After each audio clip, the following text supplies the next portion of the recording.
Bueno, haciéndole un ataque a una momia, se pueden descubrir perfectamente sin tener que desnudarlas para nada, del vendaje, de aditamentos, incluso de sarcófagos de madera que no atenúan la radiación para nada. Podemos conocer en qué posición se encuentra, cómo fue su enterramiento.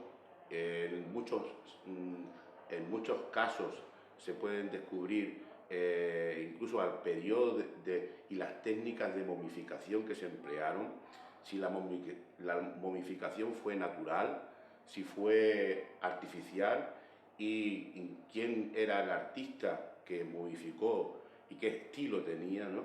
Por ejemplo, en el antiguo Egipto se conocen tres periodos fundamentales de momificación, de técnicas de momificación, y entonces el ver una momia en TAC, con reconstrucciones que pueden ser tridimensionales o bidimensionales, se pueden conocer ese tipo de periodos, dónde se encuentran las vísceras, qué tipo de vísceras tenían, ¿no? Porque algunas veces los enterraban en vasos canopes, estaban fuera de la momia en sí, pero otras veces estaban en su interior, en el tórax o en el abdomen, empaquetadas y embolsadas perfectamente, ¿no?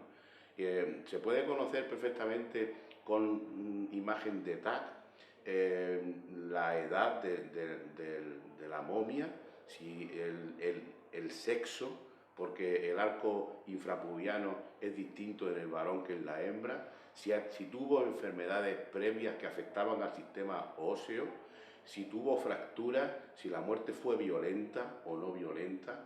Se puede conocer perfectamente el estado de su alimentación por el estudio de las piezas dentarias y si tenía higiene dental o no higiene dental y qué tipo de alimentación tomaba, si eran vegetales o eran carne y pescado, porque ahí sí se diferenciaban de estatus sociales, la aristocracia o el mundo plebeyo y el campesino. Y, por ejemplo, también se puede identificar exactamente perfiles étnicos, ¿no?, a través del estudio de los diámetros craneales, del perfil de la mandíbula, estructuras faciales que caracterizan una etnia determinada o no. Si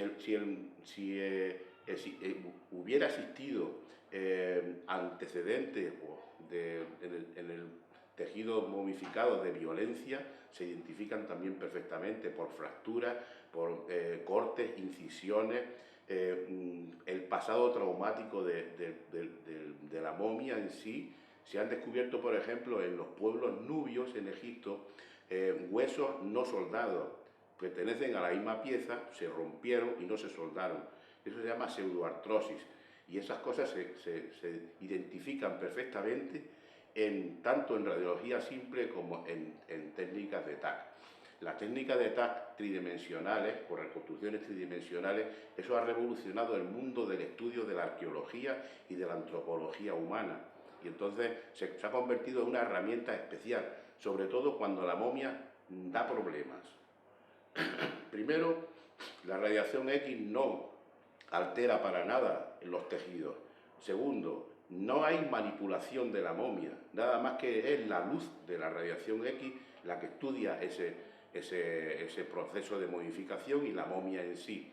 Y todo lo que es el tejido momificado y sobre todo los elementos densos, como son el hueso y las piezas dentales y demás, son los que nos van a iluminar de alguna forma, bajo un estudio concienzudo de la momia, el periodo en que vivió, cómo vivió, si fue aniquilado, ¿no?, matado, o murió por causas naturales, y muchas veces enfermedades que se tuvieron, o incluso alteraciones genéticas, porque, por ejemplo, la combinación de imágenes de TAC 3D junto con el estudio del ADN está dando esa combinación, ese binomio, está dando una luz increíble a esta serie de estudios, ¿no?, de antropología y de arqueología. Por ejemplo, Pues se han llegado a utilizar técnicas de medicina nuclear y de radiación con cobalto 60 para el estudio, por ejemplo, de máscaras, ¿no? La radiología simple así o el estudio de TAC también ilustra sobre la profesión de la momia en sí. Por ejemplo, la momia de Tamut, que fue una sacerdotisa y cantante de los templos de Luxor, pues lógicamente tenía sus aditamentos, y esos aditamentos eran amuletos, y los amuletos se colocaban en unas posiciones determinadas según fuera el estatus social de la momia. Entonces, nada más que con ver eso, uno sabe perfectamente con quién se enfrenta. Estudios, por ejemplo, de medicina nuclear se han esbozado para ayudar en algo. Pero fundamentalmente la radiología digital y la tomografía computarizada tridimensional, la que hay ahora y demás, son las herramientas imprescindibles para el estudio de ese tipo.